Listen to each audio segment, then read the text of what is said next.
Welcome, everyone, to Basics on Investors from SBIR to Strategics. We're really glad to have you join us here today for the part 2 of our Funding and Equity webinar series. I'm going to be your host and moderator today. I'm Kirsten Loita. I'm a partner here at Osage University Partners, and I lead up our university relations efforts. We'll go to the next slide.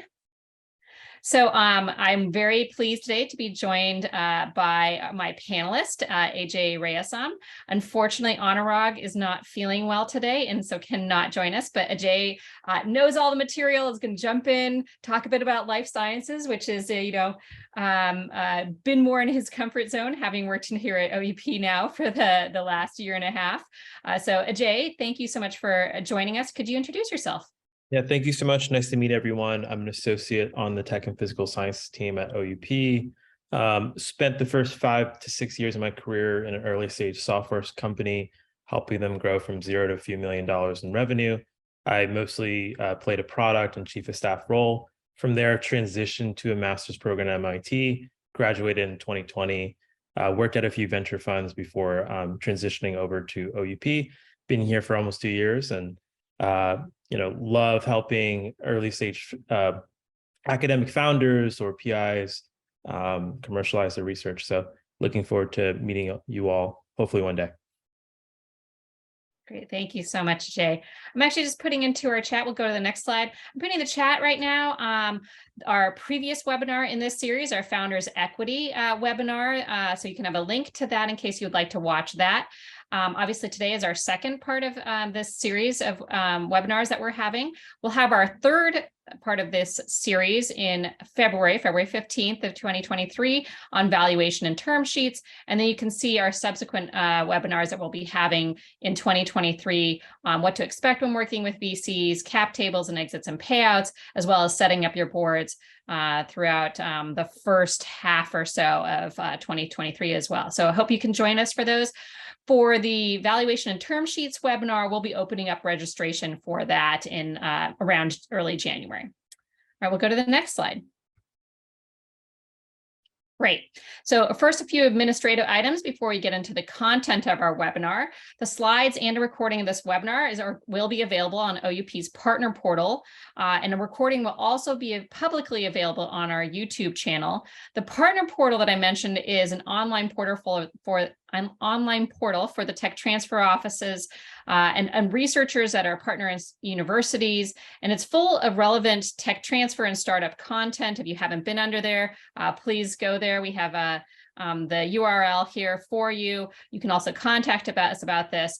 For once you are in the portal, and you do need to register for the portal if you have not already, you'll find the downloadable presentation deck, as well as a video link for this webinar on our webinars page, which is under our startup resources section. Throughout our presentation today, we encourage questions. Please use the Q&A tool in the Zoom to submit your questions. Please don't use the chat. It's much harder for me to track the questions when people use the chat. So please use the Q&A tool in Zoom to submit your questions. I think that's it for the questions. We look forward to receiving them. Ajay is very willing to answer them throughout the webinar, and I'll be posing to them to him as they come in. So we'll go to the next slide. A short intro on OUP for those of you who do not know us. We are a venture capital fund that partners with academic institutions to invest in their startups, typically by exercising participation rights available through the academic institution's licenses. As part of this partnership, the institutions share in our profits and receive programmatic support on tech transfer and academic startups, such as this webinar today. OUP is now on its fourth fund. We just started investing out of our fourth fund, and we've raised well over $600 million across these 4 funds now. And we've made over, I believe, 130 investments in all areas of deep science. And we'll go to the next slide to show you just the breadth of our portfolio companies, both on the life sciences as well as the tech or physical sciences area. So if you have any companies that may fall into these areas of deep science that we may not yet be tracking, please let us know about them. But that's our areas of expertise. It's also why we have both a life sciences as well as a physical sciences investment team looking at all of these opportunities. All right. This is not the focus of today. Our focus today is obviously on types of investors themselves and the investments that they make. So we're going to go to the next slide, just talk about our agenda really quickly before I pass it over to Ajay. So we will start off just reviewing different types of investors, going a little deeply into each type of those. Then we'll dive more deeply into venture capital itself, getting connected to the VCs, how that happens, preparing to pitch, diligence investment by VCs. We actually have done more in-depth presentations on each one of these areas in other presentations. So I'll be putting links to those webinars if we've done them already in the chat throughout today, so you can have links to those as well. And then just a brief foray into company formation itself. So with that, Ajay, unless there's any other questions, will you take it away? Thank you so much. Next slide, please. And next slide again.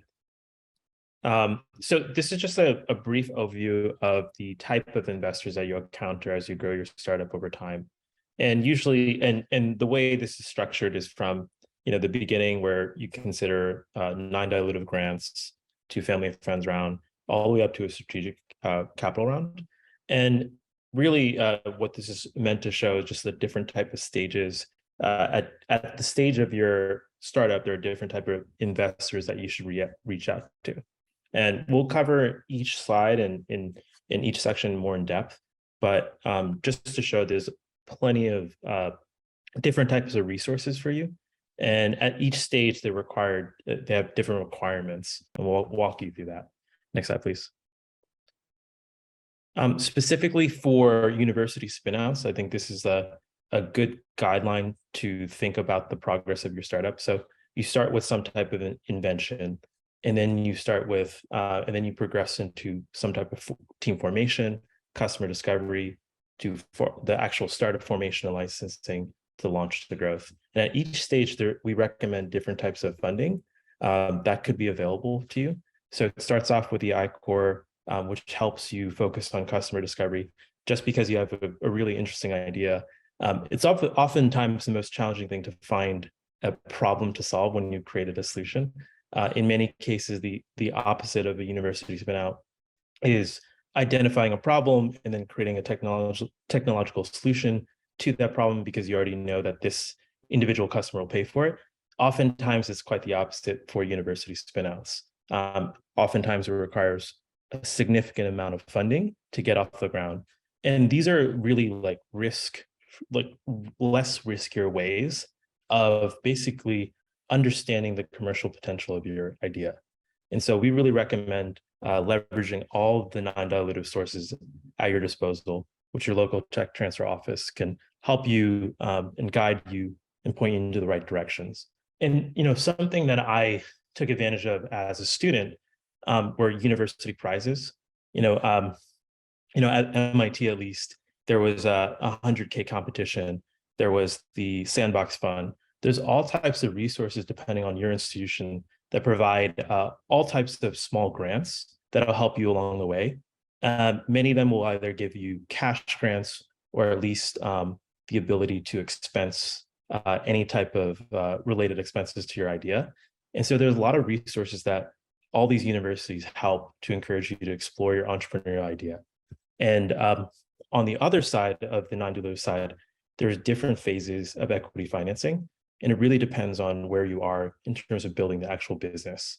So we usually recommend thinking about an accelerator and incubator, and then the typical path is going through angel investors who are willing to take the early risk before going into venture. Each individual company has their own journey, so it's not a set path. Sometimes it might make more sense to go straight to venture capital. It's happened before. It really depends on how ready your technology is, and then also the team itself, like is there experience, and we'll walk you through how we think about investments that way. But there's not a straight path, but this is the typical way to de-risk your idea. Next slide, please. Just going through the pros and cons, I think we can separate the segments into two areas. One are non-dilutive side, which are their grants. One is potentially dilutive, which is from accelerators to angels to VCs. On the pro side, if you can get $9 grants, go for it. That means you don't have to give up a portion of ownership of your company. If it leans towards what you're trying to build in the long run, then there's a strategic alignment. You get compensated to conduct research to advance your technology. And so that's very appealing. The applications are really suited for early stage companies. The government, other resources are really encouraging you to explore these ideas, especially in strategic areas, whether it's climate tech and otherwise. On the flip side, some of these applications can be pretty long. These cycles are, you have to get the right timing. They also don't provide too much support outside of the money itself, which is kind of different from accelerators, angels, and others who are basically implied to help you and become more involved in the operations of the company. There are also some restrictions on becoming a U.S. citizen or being a U.S. based vendor. So maybe not everyone could actually obtain those grants. So there are some kind of restrictions there. Next, on the other side, accelerators and incubators. So you get lab space, you get much more mentoring. Really depends on the stage of your startup. You get to engage in the entrepreneurial community. There's some kind of operational logistics. They make introductions to investors. There's a lot of positives there. But again, you're typically exchanging a portion of equity. Sometimes the timelines are not ideal for university spinouts. So a 3-month time frame to get your technology up to a certain point may not necessarily fit, but sometimes that time pressure is associated with that type of accelerator, so may not be the best fit. So you really have to not focus on the branding so much, but focus on what you need in that moment of time. The next stage is sort of high net worth individuals that offer a portion of, in exchange for a portion of equity, they'll give you cash. Ideally, many of these individuals are experienced and understand the risks associated with losing potentially their money. It really depends on the individual. Some are more hands-on, some are not. So the flip side of the pros, in many cases, they may not be as involved. It could be challenging depending on who or the amount of money you get in. We don't like to see a complex cap table, and I can get into that later as a venture investor. And it is a really unstructured way to get connected with these individual angels, and you have to review each of them and understand if they're actually going to help your business or hurt them. On the VC and strategic side, this is the most professional group of investors. This is what we like to refer to as institutional capital. They're focused on growth stage companies. So you reach a certain point in your business. Ideally, certain aspects are de-risked, especially with the team. The flip side is you may lose control.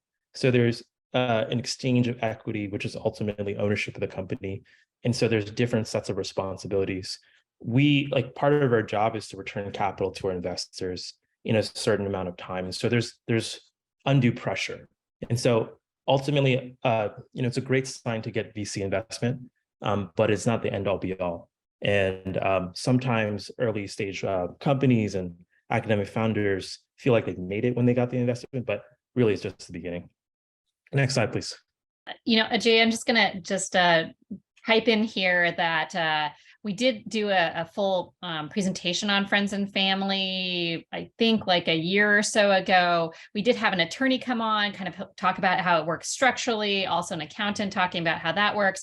And then we also had some people who had actually raised friends and family come in and talk about how that worked for them as well. So if people particularly have questions on friends and family funding, I just put in a link to that particular video itself. So. And then we do have one other question so far is, does OUP have working relationships with incubators and accelerators, or do we have our own?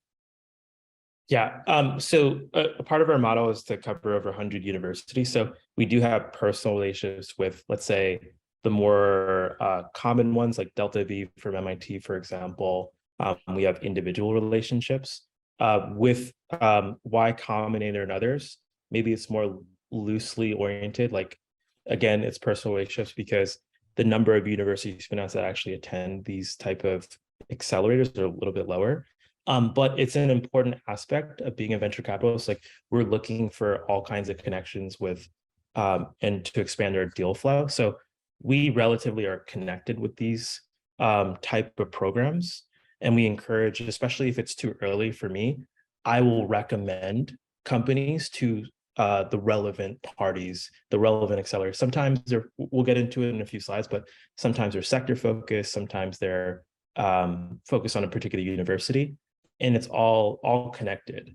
And so, and some of us, I don't know exactly who in our team, we'd like to volunteer our time to become like an unpaid mentor in some of these institutions. So we're constantly trying to know what's going on at the local level, and it's an important part of the ecosystem.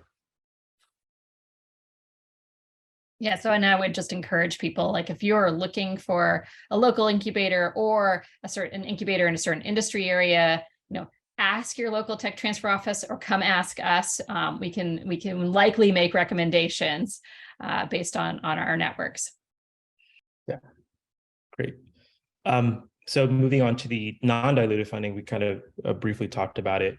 There's two important different programs that we recommend, the first of which is I-Corps. And essentially it was modeled after Steve Blank's Lean Launchpad curriculum. And it was just trying to promote the idea of early customer discovery, even if your technology wasn't quite ready for it. Because oftentimes we found that like technical founders and otherwise would build something, but no one would want to buy it. And so they're trying to address this gap by incentivizing you with up to $50,000. And so there are stages to be able to obtain the full amount.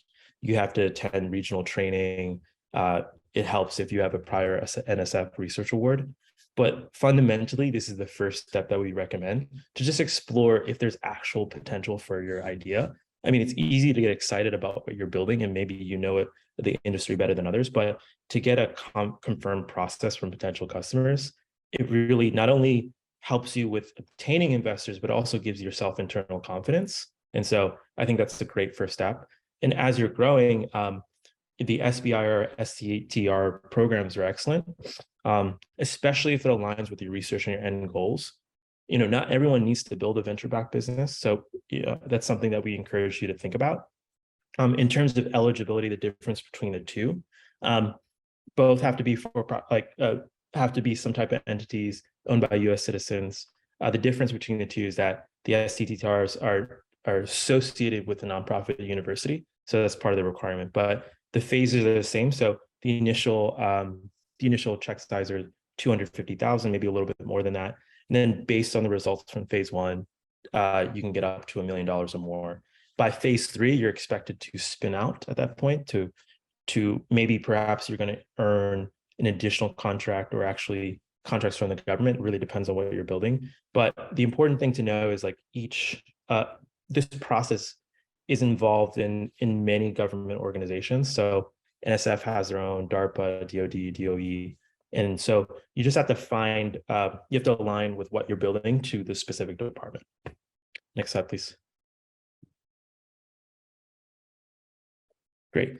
And just going into more, the process for the grants for the I-Corp. So these are the eligibility requirements. So you have to have a team, 3 to 5 people who are committed to conducting these customer interviews.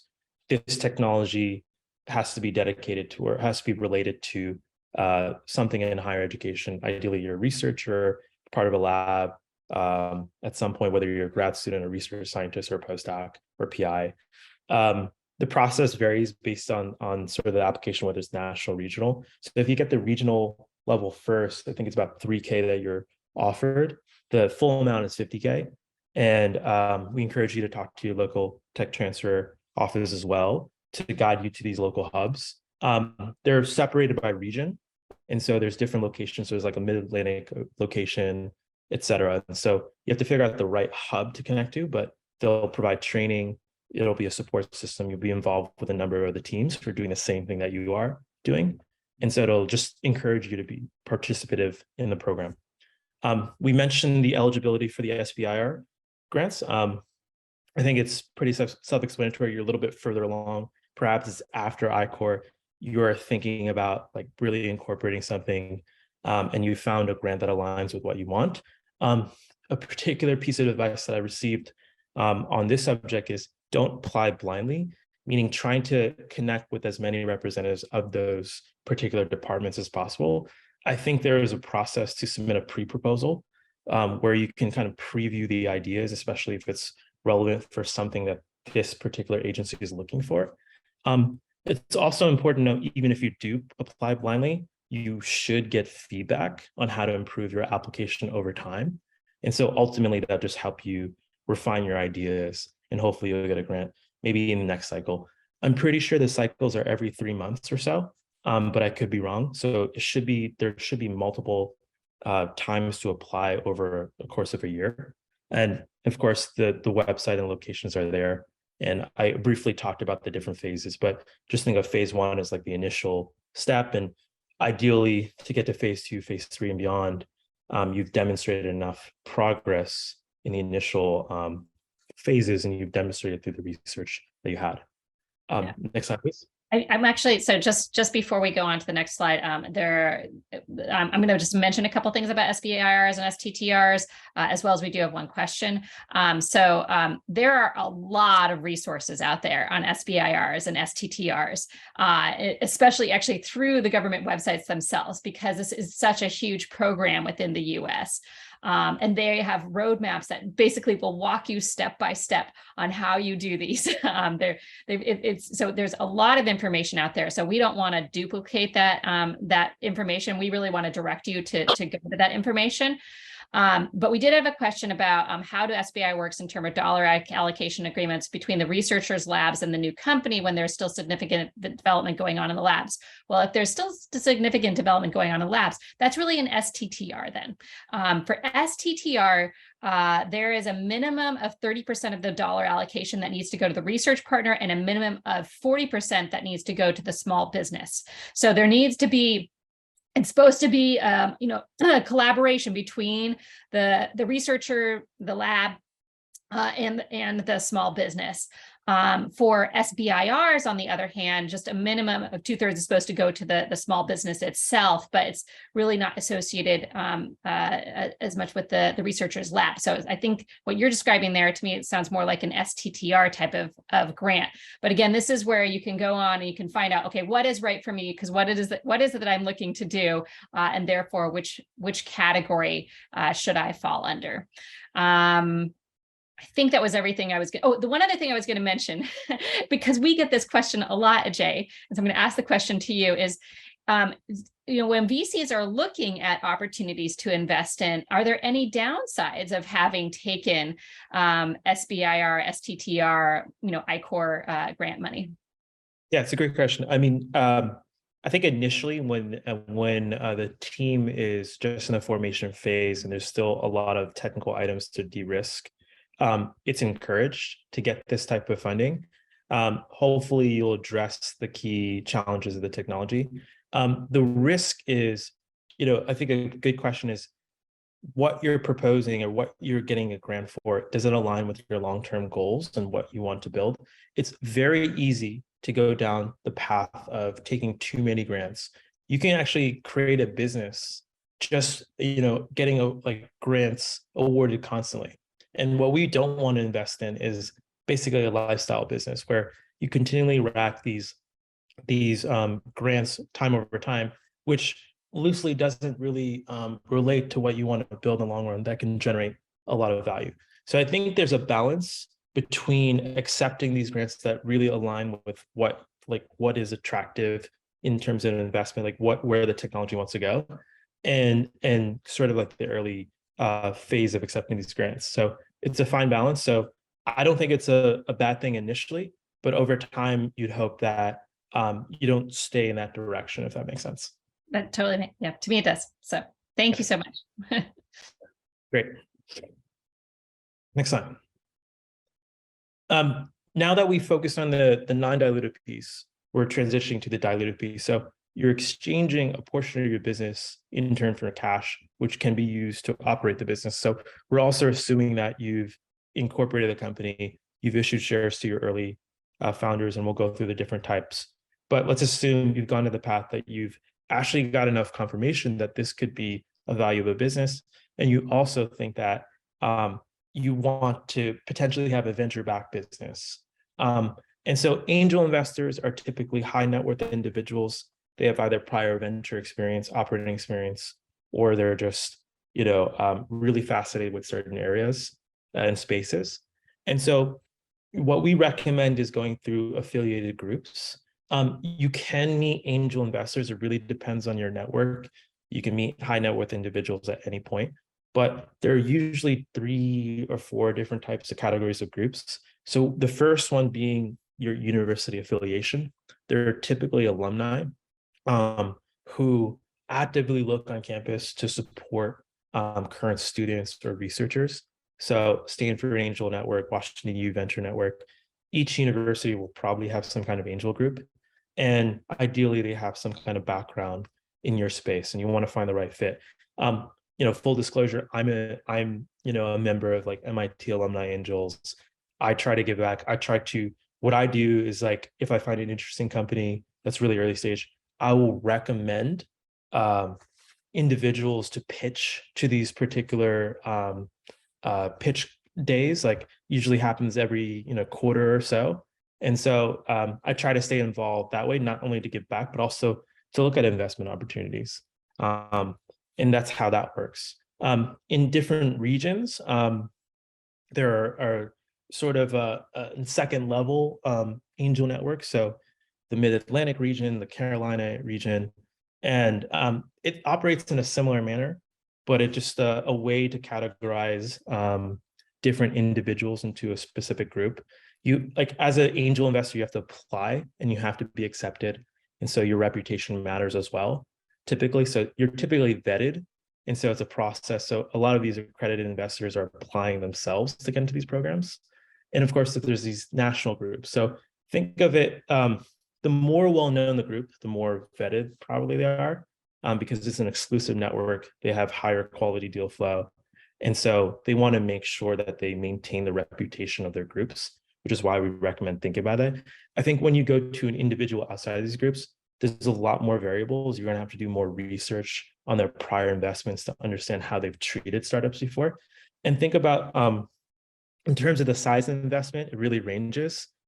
We've seen some super angels do entirely $10 million checks. These are billionaires essentially that are excited about certain spaces. But the typical size amount is like $1 to $300,000. And the valuations are between 1 to 3 million. It's very early. And so they take a good amount of dilution. And so what I hope is when you think about these individuals, you think about the fit in terms of investor founder fit. Are they aligned with you? Are they helpful? Have they helped you prior to an investment? And then you could assess over time as you work with them, how do they continue to be helpful? Would you recommend them to your own colleagues? And so it's very much a relationship. I don't think it's much different from taking an institutional investor. And then the last piece, which we didn't really talk about in this area, is family and friends. There's a whole level of pressure here. You don't want to lose your family and friends' money, but it has been possible. You need to warn them about the risks of doing so. I assume that they have prior knowledge of the risk of investing in startups, but many times they don't. And so you have to lay it out and make sure they're willing to lose the money that they're going to invest in your company. And typically the friends and family angel round is 50 to 150K. I participated in my friends' investments before, and I don't expect a return. It's more out of support. And so that's the way I think about it. There's undue pressure there. Obviously, it's a little bit more close to the vest as opposed to an angel investor. But they should be treated the same, essentially. Next slide. So the process to accessing them, usually there's a website where you can just submit your application. I kind of hinted at it. I think the best way is sort of networking to find an actual member of these groups that can recommend you. That'll probably fast track you, but it is certainly possible to just apply cold and try to get a pitch through that way. Usually there's also info sessions. Many of these groups are not that well known, so they'll want to encourage people to present. And so especially university affiliated angel investment groups, they'll go around campus. They'll be part of, let's say, at MIT, there's like venture mentoring group, VMS. They'll advertise this, and so you'll see that around, and you'll get the chance to do it. Their process is pretty similar, but maybe I think it's more about gut instinct. I think a lot of them just, there's not much in terms of traction or tech diligence. The thing is still being built. And so I think primarily it's about them wanting to be part of the early stages of a really interesting company, and they just connect with you on an emotional level. That's what I've seen. That's my experience so far. And to the right, obviously, there's a website there, but each individual group has their own website and application to submit. Next question. Next slide, excuse me. Now, accelerators and incubators, I know there's a question about it before. I think there's an important distinction between the two. So an incubator is meant for individuals who don't necessarily have the idea fleshed out. And so in many cases, they provide office space. There's an indefinite time frame. The Citrus Foundry out of Berkeley offers like a year time frame for you to explore your ideas. They do mentor you to a degree. The flip side, the accelerator is meant to be at a later stage where you have a team, it's formed together, you have an idea, and you're going to go after it. So you have enough evidence and traction to prove that there's some interest in your technology.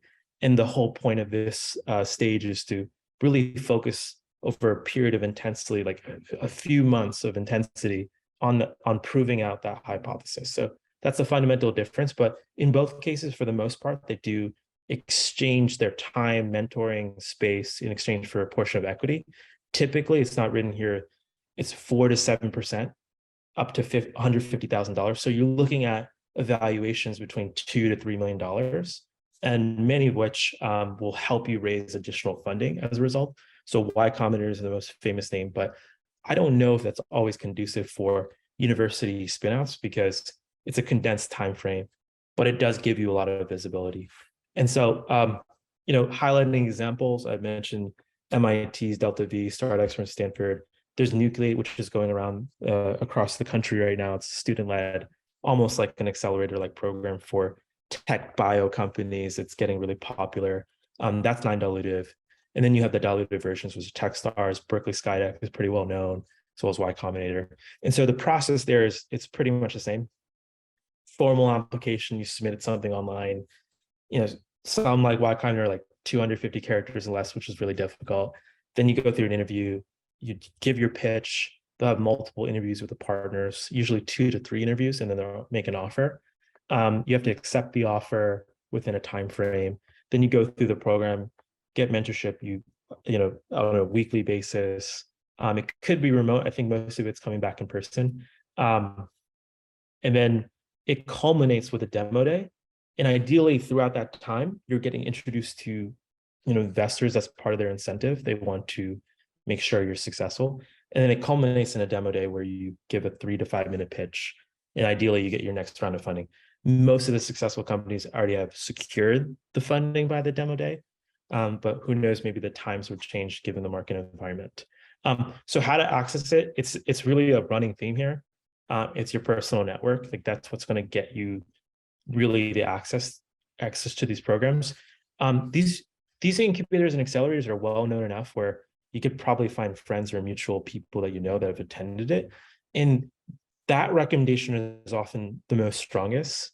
And so I'd recommend going through them, asking about their experience. And if you have a close enough relationship to make that introduction that way. But, investors like myself, those are all strong signals, but it's really hard to predict how close the individual is to that program. So I really recommend the program alumni. You could do direct outreach. I know that there's a bunch of info sessions. Like I've walked in as a student on Y Combinator's info sessions at random institutions.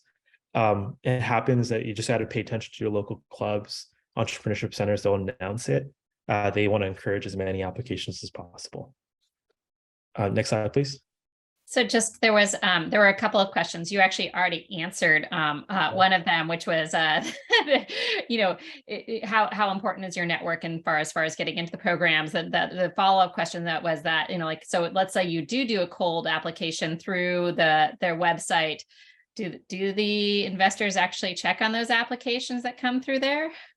I think it depends on sort of like the brand name, meaning, if you're a more well-known institution like a Y Combinator, you're less probably likely because you get so many applications, and so it's difficult based on the volume.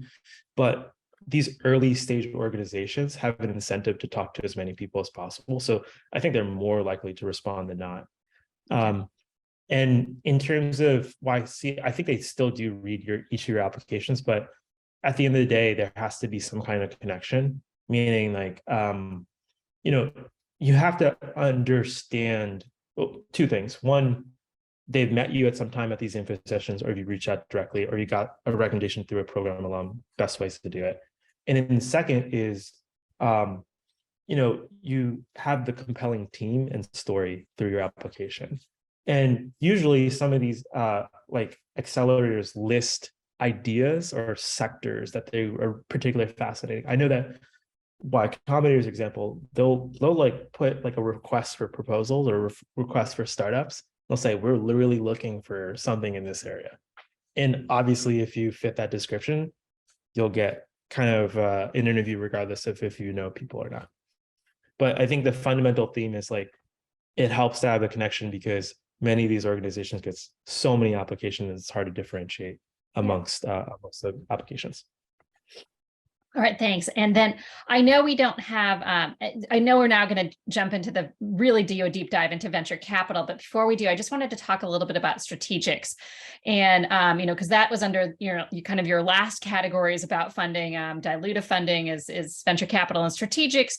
And could you talk just about some differences between venture capital and strategics, and maybe how to approach them, but also what the expectations should be when approaching strategics? And I realize there are some differences here between the life sciences and the physical sciences as well. So just if you could say a few words on that before we get into our.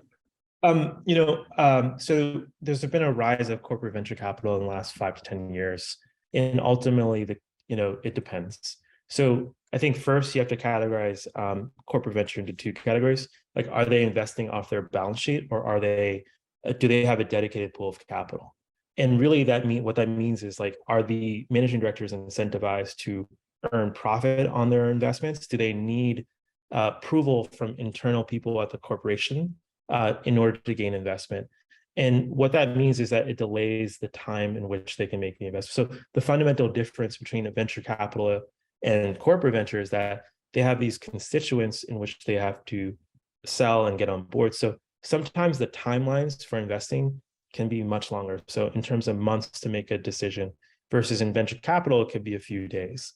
And usually the second piece is there has to be strategic implications. So is your technology fundamental? Is it a disruptor for what they're doing in the future? Or does it align with a greater corporate strategy? That's how they think quite a bit. And that's that you can't find it on their website. That's through conversations with those individuals. And then the third piece is, this is where the fund structure really comes into play. Most strategic investors do not lead deals. They tend to follow on. So they encourage you, even if you reach out to them early, they'll encourage you to get a financial VC as a lead investor, and will write checks on top of that. But that doesn't accelerate their process in terms of making an investment. More often than not, as I mentioned, there are follow-on investors. Some do lead, like BMW, I Ventures, and others. And you have to really distinguish it on a case-by-case basis. What are the pros of getting strategic investors? Distribution. So some companies can give you access to a whole set of base of customers for your particular idea. That's the best case scenario. Two, there could be exit opportunities. It's not always implied when they invest that they would acquire your company, but maybe if it's of strategic value, it gives you an edge, and sometimes they might have provisions on that. A third, it helps to have that name at certain times if it's aligned with what your goals are. As I mentioned, that relates to the first piece, which is distribution. I would say sometimes they have experts internally that can help guide your product roadmap or the way you sell. And so those are the pros of going to strategic approach. Cons are, there's also sort of a negative incentive of taking their money in that way. Like maybe they have, maybe it's a competitive threat, or maybe they will try to acquire the company too soon. Perhaps it's not seen as, let's say, an attractive investment to outside financial VCs, which is not always true.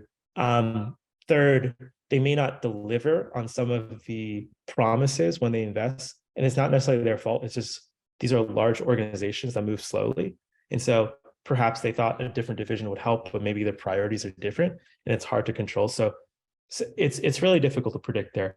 So there's pros and cons. In general, it really depends on the particular fund. Great. Thank you so much. So now we're just going to dive into venture for the remaining time. I'll try to run through these slides and happy to answer any questions. So this is essentially our job, what we do. And so we're going to assume that you've agreed on the path of growing a company to a massive scale. You want it to ideally become a publicly traded company. You see the value, the early traction, inflection. And the idea is that venture is like giving you support or fuel to go into like hyper growth. And the way to connect to us and the way to get funding is through phases that we like to think about is getting connected, which is fundamentally building a relationship with us. Second is telling the initial pitch, which is basically the story. Like you have to convince us that this is a great investment opportunity that will generate lots of capital in the future. And the third piece is our diligence process. Like, how do we come to a decision to invest in your company? And really, that's a case-by-case basis, but there's a general framework that we can talk about. Next slide, please. Next slide. If you see a theme, it's like your network. This is more so than anything, but if you take the necessary steps at the beginning, talking to your tech transfer office, talking to your local I-Corp, developing mentors at your local institution, getting angel investors who are involved in the community, all those individuals will enable you to have connections to institutional investors like myself. We talk to them all the time. I look for early deals. I want to know what the most exciting technologies are in the field. I'm paying attention to that. I may not talk to you all as much, but I kind of know what's going on. And so getting that warm introduction is essential. And so obviously not everyone has access to the same kind of connections, but hey, you are at your institution now. There's entrepreneurship clubs. There's local meetups now that things are opening up again. There's a ton of events. There's conferences now that really promote this information. There are demo days that you can attend from if you know people who are in these programs. There's so many ways to get connected now. And especially we still have a hybrid world where it's much easier to do Zoom calls. You don't need to meet in person. There are ways to connect with individuals now. And many will actually be open to cold emails. I am. It depends on the individual and their bandwidth. But that's like the worst case scenario because it's just a lower probability. But all these options will lead you to building connection with people like myself. And like, I'm a little biased. Like, I would like to get to know you as soon as possible because I'd like to invest in lines, not dots. And what I mean by that is that I want to see your progress over time. And it's really difficult to make an investment decision based on 1 or 2 meetings. If you're doing entrepreneurship right, you're learning at a rapid pace. And I want to see that. Next slide, please. This is just a landscape of the life science investors. Obviously not my area of expertise, but just know that there are different types of investors that invest in different types of stages. They have different strategies.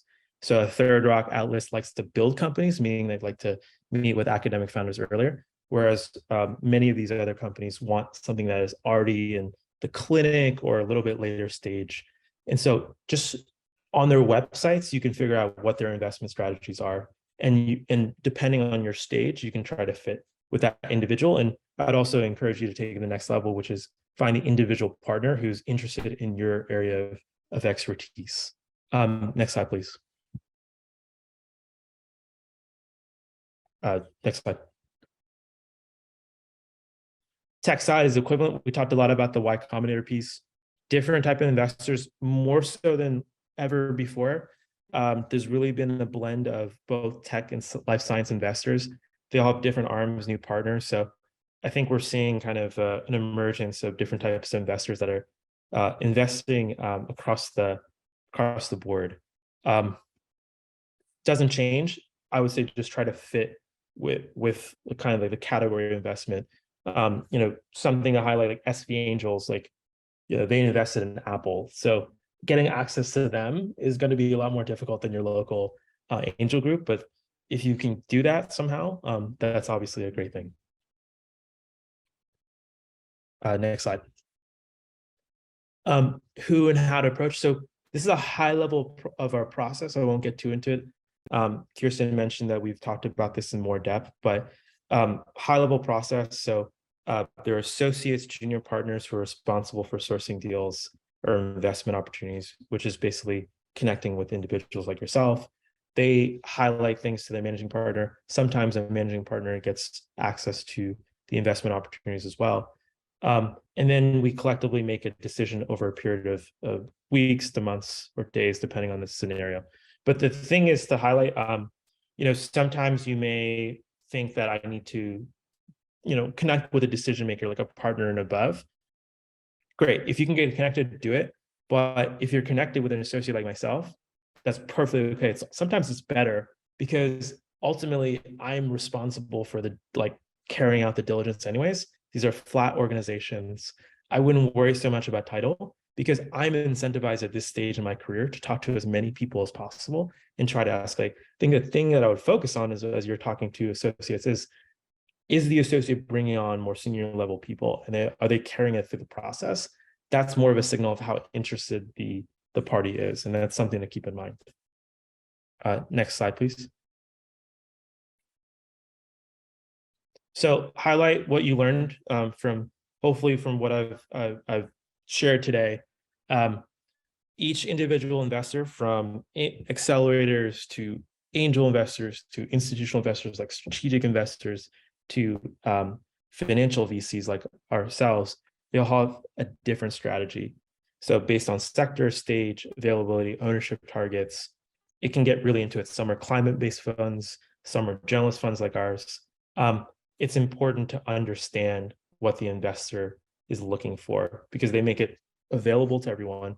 And so, unless you're someone with prior success, fundraising is going to be a grind because you're an unproven person and this is your first time doing it. There's going to be a lot of lessons. So you're going to get no's a lot, and hopefully you get some feedback as well. But more importantly, you get the grit and strength to keep moving forward. Sometimes you hear these stories that takes hundreds of conversations to get to one person saying yes, and all you need is one person to say yes. So I'd encourage you to go through that process and just be prepared that it's going to be a long haul. And in some cases, it may not happen for this idea, but that doesn't mean in the future another idea won't work. Private placement agents, just a quick thought on that. It's like an investment bank, and otherwise it's pretty acceptable in a later stage. In an early stage, you're giving up a lot of percent of the funding for this, so it's not as encouraged. It's almost like a bad single. So we'd encourage you to focus on doing this process yourself. It could change down the road, but we wouldn't encourage taking a private placement agent upfront. Next slide, please. Preparing to pitch. Next slide. We have a pitch 101 deck and YouTube video that we've put in the chat. So I'm not going to talk about this too much, but the most important thing so there's like 3 important roles as you're starting a company, you're a founder. I'm assuming you're taking the CEO role. Is 1, to raise money to keep paying the bills, 2, to build talent, and 3, to define the strategy of the business, ideally in a commercial route. And all 3 take into account your ability to sell people, not just investors. And that means you're telling a great story.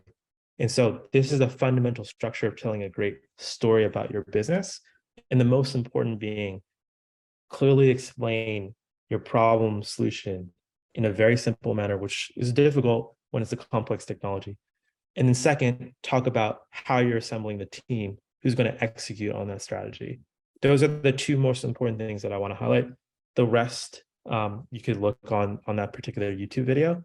And just remember that, people buy from people at the end of the day. And so as an investor, I'm going to trust you to, execute on your ideas and obtain and to prove out your hypothesis. And so that's what I'll mention about that. Next slide, please. Diligence and investment. So as I mentioned, I talked to you about the flip side, which is you're going to get a lot of no's when you reach out to investors. And that's because the probability of investment is fundamentally low. OUP tracks 7,000 to 9,000 companies. Very few. We've invested in, maybe 100 plus over the course of a 13-year period. So we look at hundreds to thousands of investment opportunities to get to a few in a year. And so, and there's a wide variety of reasons for why we don't go through with an investment or not. So this slide is just to tell you that, hey, it's not personal, it's just the probability is low. And so the only way to increase your probability of receiving funding is actually just have more conversations fundamentally. Next slide, please. And when we look at teams, as I mentioned, there's a wide variety of reasons for why we may pass on an investment. Maybe the market size opportunity is not large enough. Maybe the data is not ready. But fundamentally, the thing we focus most on is the team. And so that doesn't necessarily mean you're a serial entrepreneur. It just means that you've assembled the ideal set of talent, skills, and aptitude to take on the enormous tasks that you're focused on. In that you're able, maybe you're not expected to know everything, but you're able to surround yourself with people who can guide you or take on those particular roles. Next slide, please. And the questions we ask, just to elaborate a little bit more, we try to do as many reference calls on the founders as much as possible, because ultimately we're trusting you to execute on this idea. I talked about prior track record. I talked about storytelling ability, articulating those goals. Hiring is so essential. I think a fundamental question is, can this individual or team continue to raise money, especially in a deeply technical field that requires most likely a lot of capital? And that's kind of the impression. That's something that I assess when I talk to individuals. I'm like, can this person grow? Can this person continue to sell? Further investors, like the later stage investors that I showed before, can they do that? And that's a fundamental question we ask. The last piece is a little bit subjective. All types of investors kind of focus on different types of personalities. I don't think there's a correlation between whether you're difficult or easy to work with between success. I think it's sometimes a little bit random, but there's a preference for each firm, and that's part of the strategy. Next slide, please. Most important characteristics is CEO, the leader of the firm, or the company, I should say.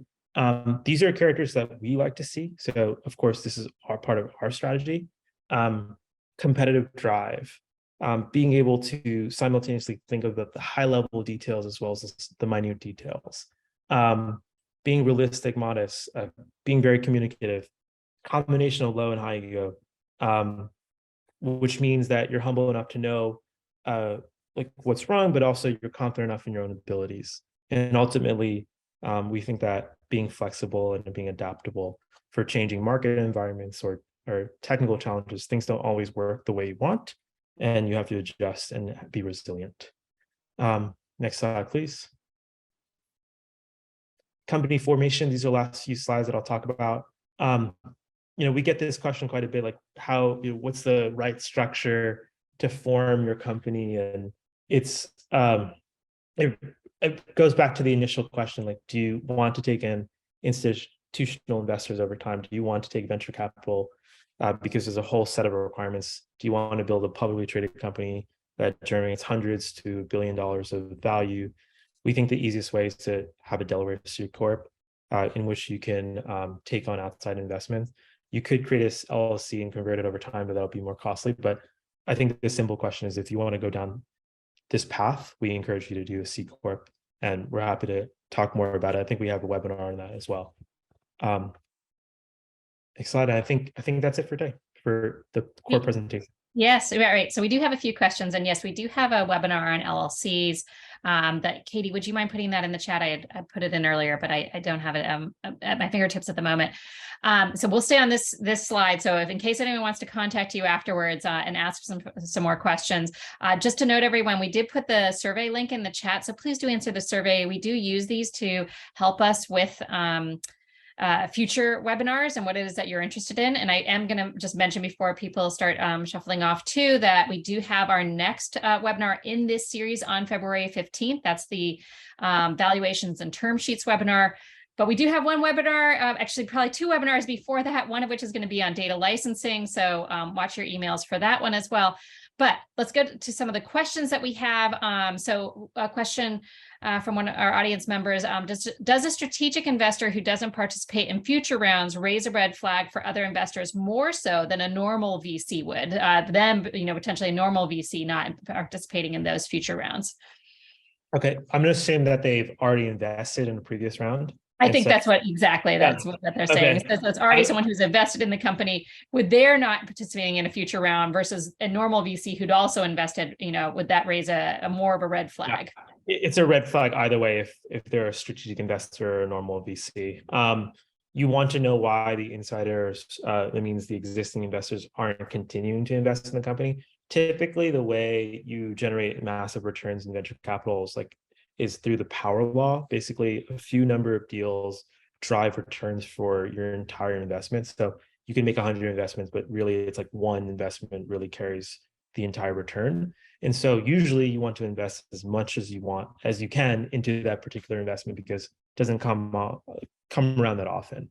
And so I would question that regardless. And so I'd want to know, it wouldn't be a deal breaker for me, but I would want to talk to that investor to understand why they aren't investing. Maybe they're, so a good answer is, hey, we don't have any more capital in this fund. But we would have loved to continue investing. That's the answer you want to hear. The other ones are, if they say it's valuation or we don't believe in the company, those are bad signals. Great. Thanks. Next one, are VCs more prone to investing in medical devices as compared to general life sciences, maybe more de-risked? And I'll just answer that one pretty quickly. So we actually have a financing trends webinar that we put on every year that is taken from our own data as well as data from other sources showing where investors are investing. For medical devices in particular, there are often medical funds focused on medical devices, et cetera. But are they more prone to investing in medical devices? I would say in general, no, and part of that is just because of the exits in general on medical devices are harder to come by perhaps than other life science areas. So but obviously those who are really concentrated on the field, they really think it's obviously a great way to invest. And yes, potentially there is more de-risking that has been done, et cetera. And we do invest in medical devices, just not as often, for example, as therapeutics. So unless there's something else you want to say on that, Ajay, I will move on. No. Okay. All right. Okay. All right. Next question was finding a CEO for a startup can be hard. Any suggestions on that? Obviously, you ran through this great CEO characteristics, but other ideas on finding your CEO? It's the hardest challenge. There's not a really great answer, I think. But I think it's a good sign that you're asking that question because based on our statistics, it's like if you hire an outside CEO, you're more likely to generate exponential value in terms of university spin-outs. So A, that's a good question to ask. B, that's the hardest thing to find. So I don't have particular recommendations, but talking to angel investors, talking to your early investors, having that conversation where you're open to looking for an outside VC is a great start. And typically they'll have a pool of individuals or EIRs, depending on the size of the VC or how much of an institutional investor they are. So they may have the resource in hand to be able to help you. Let's see what else. I think it's something we solve for every day. There's a finite pool of individuals, to be honest. But Yeah, it's a great question to think about.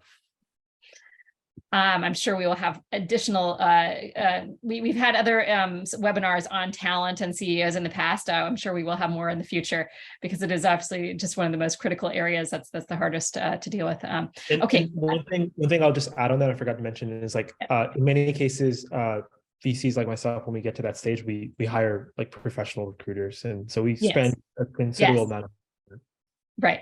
Yeah. Next question. Ajay, you push for Delaware incorporation. If you're based in California, what are the benefits of that rather than a California incorporation as a C Corp? I can talk about the benefits of Delaware itself. I mean, there's more corporate protections for board members, and that's probably why it's almost a standard line of business for venture capitalists to talk about that. There's also less protection in terms of minority shareholders in California. And then the third factor is taxes. And taxes are very different. And so much higher in California. So there's a bunch of advantages there, but it's almost right. I do. And so on the LLCs webinar I mentioned, actually, it is LLCs versus corporations. And we do talk a little bit about that. We actually had a tax attorney on as well. So we do talk about that somewhere in there as well. So I think we're probably good on that. One last question, and I thank you so much for those of you who are staying a little bit longer. I know that we've gone a little bit longer than we expected. We have another question that says, what would be proper strategy to move from SBIR phase 1 to 2 to the next stage?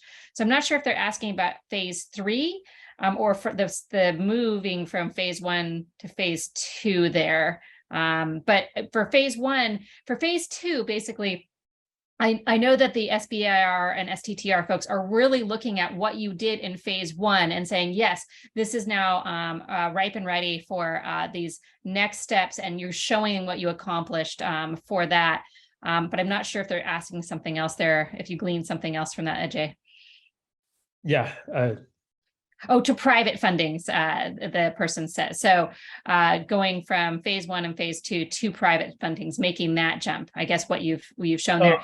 I don't know. I don't know if there's like an exact pattern. I think ultimately it's like when you're ready for outside cap, because there's a different set of pressure. Like when you take the non-dilutive grants, there's an indefinite time frame, like where you can leverage this funding, and so depends on the stage of your technology. You might need 6 months to 9 months to achieve certain milestones, which is not necessarily conducive to venture funding, where the pressure is a little bit on there. The timelines get shorter.